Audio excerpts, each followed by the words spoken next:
ಕಳೆದ 20 ವರ್ಷಗಳಿಂದ ದಾವಣಗೆರೆ ದಕ್ಷಿಣ ವಿಧಾನಸಭಾ ಕ್ಷೇತ್ರವನ್ನು ಕಾಂಗ್ರೆಸ್ ಪಕ್ಷ ಸುಲಭವಾಗಿ ಎತ್ಕೊಂಡು ಬರ್ತಾ ಇತ್ತು. ಆದರೆ ಈ ಬಾರಿಯ ಉಪಚುನಾವಣೆಯಲ್ಲಿ ಕಾಂಗ್ರೆಸ್ ಪಕ್ಷಕ್ಕೆ ದಾವಣಗೆರೆ ದಕ್ಷಿಣ ವಿಧಾನಸಭಾ ಕ್ಷೇತ್ರ ಕಬ್ಬಿಣದ ಕಡಲೆಯಾಗಿದೆ. ಇದಕ್ಕೆ ಏನೇನು ಕಾರಣ ಅನ್ನೋ ಪಟ್ಟಿ ಕೂಡ ಹಲವು ರಾಜಕೀಯ ವಿಶ್ಲೇಷಕರು ಮಾಡ್ತಾ ಇದ್ದಾರೆ.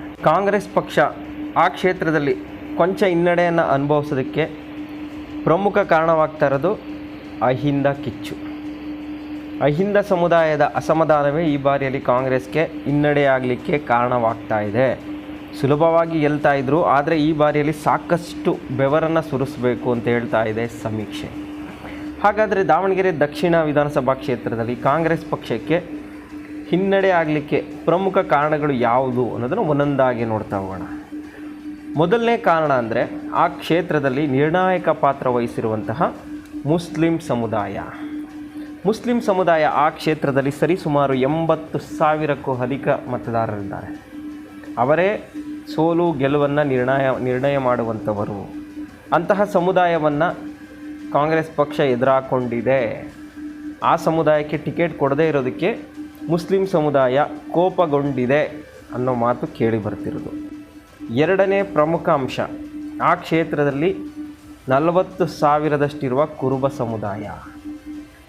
ಸಮುದಾಯ ಅಂದರೆ ಸಿದ್ದರಾಮಯ್ಯನವ್ರ ಮುಖ ನೋಡಿ ಅವ್ರು ಯಾವ ಪಕ್ಷಕ್ಕೆ ಓಟ್ ಹಾಕಿ ಅಂತಾರೆ ಅಲ್ಲಿಗೆ ಆಗ್ತಾರೆ ಅನ್ನೋ ಮಾತೆ ಕಳೆದ 20 ವರ್ಷಗಳಿಂದ ರೂಢಿನಲ್ಲಿದೆ. ಆದರೆ ಈ ಬಾರಿ ದಾವಣಗೆರೆ ದಕ್ಷಿಣ ವಿಧಾನಸಭಾ ಕ್ಷೇತ್ರದಲ್ಲಿ ಆ ಸಂಪ್ರದಾಯ ಬದಲಾಗುವಂತಹ ಲಕ್ಷಣ ಕಾಣ್ತಾ ಇದೆ. ಅದಕ್ಕೆ ಪ್ರಮುಖ ಕಾರಣ ಅದೇ ಜಿಲ್ಲೆಯ ಪ್ರಭಾವಿ ಯುವ ಅಹಿಂದ ನಾಯಕ ಅಂತ ಕರೆಸ್ಕೊಳ್ತಾ ಇರುವಂತಹ ವಿನಯ್ ಕುಮಾರ್ ಅವರಿಗೆ ಕಾಂಗ್ರೆಸ್ ಪಕ್ಷ ಅನ್ಯಾಯ ಮಾಡ್ತು ಅನ್ನೋ ಕಾರಣಕ್ಕೆ ಕುರುಬ ಸಮುದಾಯ ಮುನಿಸಿಕೊಂಡಿದೆ. ಹೀಗಾಗಿ ಕಾಂಗ್ರೆಸ್ ಪಕ್ಷದ ವಿರುದ್ಧ ಮತ ಚಲಾಯಿಸುವ ಸಾಧ್ಯತೆಯೂ ಇದೆ ಅಂತ ಹೇಳ್ತಾ ಇದೆ ಸಮೀಕ್ಷೆ. ಹಾಗಾದರೆ ವಿನಯ್ ಕುಮಾರ್ ಸ್ಪರ್ಧೆ ಮಾಡಿದಾರಾ ವಿಧಾನಸಭಾ ಚುನಾವಣೆಯಲ್ಲಿ? ಇಲ್ಲ. ಆದರೂ ಕೂಡ ಯಾಕೆ ಕುರುಬ ಸಮುದಾಯ ಬೇಜಾರಾಗ್ತಾ ಇದೆ ಅನ್ನೋ ಪ್ರಶ್ನೆಯನ್ನು ಆ ಕ್ಷೇತ್ರದಲ್ಲಿರುವಂತಹ ಕುರುಬ ಸಮುದಾಯದ ಮತದಾರರನ್ನು ಕೇಳಿದಾಗ ಅವ್ರು ಹೇಳೋದಿಷ್ಟೇ, ವಿನಯ್ ಕುಮಾರ್ಗೆ 2 ಬಾರಿ ಅನ್ಯಾಯ ಮಾಡಿದ್ದಾರೆ. ವಿನಯ್ ಕುಮಾರ್ ಒಬ್ಬ ಸುಶಿಕ್ಷಿತ ವ್ಯಕ್ತಿ, ಬಹಳ ದೂರದೃಷ್ಟಿ ಇರುವಂತಹ ವ್ಯಕ್ತಿ, ಅಧಿಕಾರ ಇಲ್ಲದೇ ಇಷ್ಟೊಂದು ಸಮಾಜ ಸೇವೆಯನ್ನು ಮಾಡ್ತಾ ಇದ್ದಾರೆ. ಇನ್ನು ಅವರಿಗೆ MLA MP ಅನ್ನೋ ಅಧಿಕಾರ ಸಿಕ್ಕಿದರೆ ಸಾಕಷ್ಟು ಕೆಲಸಗಳನ್ನು ಮಾಡ್ತಾಯಿದ್ರು. ಜೊತೆಗೆ ಅವರು ಎಲ್ಲ ಸಮುದಾಯದವ್ರನ್ನೂ ಒಂದಾಗಿ ಕಾಣ್ತಾರೆ, ಭೇದ ಭಾವ ಮಾಡೋದಿಲ್ಲ. ಅಂತಹ ವ್ಯಕ್ತಿಗೆ ಟಿಕೆಟ್ ಕೊಡಬಹುದಿತ್ತು. ಅಟ್ಲೀಸ್ಟ್ ಅವರಿಗೆ ಸಮಾಧಾನ ಮಾಡಿ ಪಕ್ಷದಲ್ಲಿ ಉಳಿಸ್ಕೊಳ್ಳುವಂತಹ ಯೋಚನೆ ಮಾಡಬೇಕಾಯಿತು ಆ ಪಕ್ಷದ ನಾಯಕರು. ಅದನ್ನು ಕೂಡ ಮಾಡಲಿಲ್ಲ. ವಿನಯ್ ಕುಮಾರ್ಗೇನು ಶಕ್ತಿ ಇಲ್ವಾ? ಅವರಿಗೆ ಜನಪ್ರಿಯತೆ ಇಲ್ವಾ? ಅಂತಹ ವ್ಯಕ್ತಿಗೆ ಯಾಕೆ ಇವರು ಅನ್ಯಾಯ ಮಾಡಿದ್ರು? ಹೀಗಾಗಿ ನಮಗೆ ಬೇಸರ ಆಗಿದೆ ಅಂತೇಳಿ ಆ ಕ್ಷೇತ್ರದಲ್ಲಿರುವಂತಹ ಕುರುಬ ಸಮುದಾಯದ ಮತದಾರರು ಹೇಳ್ತಾರೆ.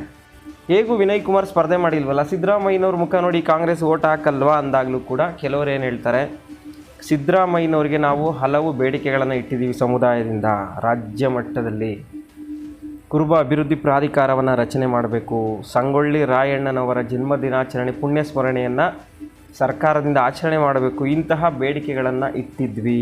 ಬಜೆಟ್ನಲ್ಲಿ ಘೋಷಣೆ ಮಾಡಿ ಅಂತಲೂ ಕೇಳಿದ್ವಿ. ಆದರೆ ಸಿದ್ದರಾಮಯ್ಯನವರು ಯಾಕೋ ನಮ್ಮ ಸಮುದಾಯದ ಬೇಡಿಕೆಗಳನ್ನು ಈಡೇರಿಸ್ತಿಲ್ಲ. ಇದು ಕೂಡ ನಮಗೆ ಬೇಜಾರಾಗ್ತಾ ಇದೆ. ಹೀಗಾಗಿ ಕಾಂಗ್ರೆಸ್ ಪಕ್ಷ ಅಂದರೆ ನಮಗೆ ಬೇಸರ ಆಗಿಬಿಟ್ಟಿದೆ ಅಂತಲೂ ಕೂಡ ಹಲವು ಜನ ಮಾತಾಡ್ಕೋತಾ ಇದ್ದಾರೆ. ಮತ್ತೊಂದು ಪ್ರಮುಖ ಕಾರಣ ಒಳ ಮೀಸಲಾತಿ ವಿಚಾರ ಕೂಡ ಈ ಬಾರಿಯ ಉಪಚುನಾವಣೆಯಲ್ಲಿ ಕೆಲಸ ಮಾಡಬಹುದು. ದಲಿತ ಸಮುದಾಯದಲ್ಲಿ ಒಳ ಮೀಸಲಾತಿಯನ್ನು ತರ್ತಾ ಇದ್ದೀವಿ ಅಂತ ಏನು ಹೇಳ್ತಾ ಇದ್ರು, ಆ ವಿಚಾರದಲ್ಲಿ ದೊಡ್ಡ ಮಟ್ಟದಲ್ಲಿ ಹೋರಾಟಗಳು ನಡೀತಾ ಇದೆಯೋ ಅದು ಕೂಡ ಈ ಚುನಾವಣೆಯಲ್ಲಿ ಪ್ರಭಾವ ಬೀರುವಂತಹ ಸಾಧ್ಯತೆ ಇದೆ.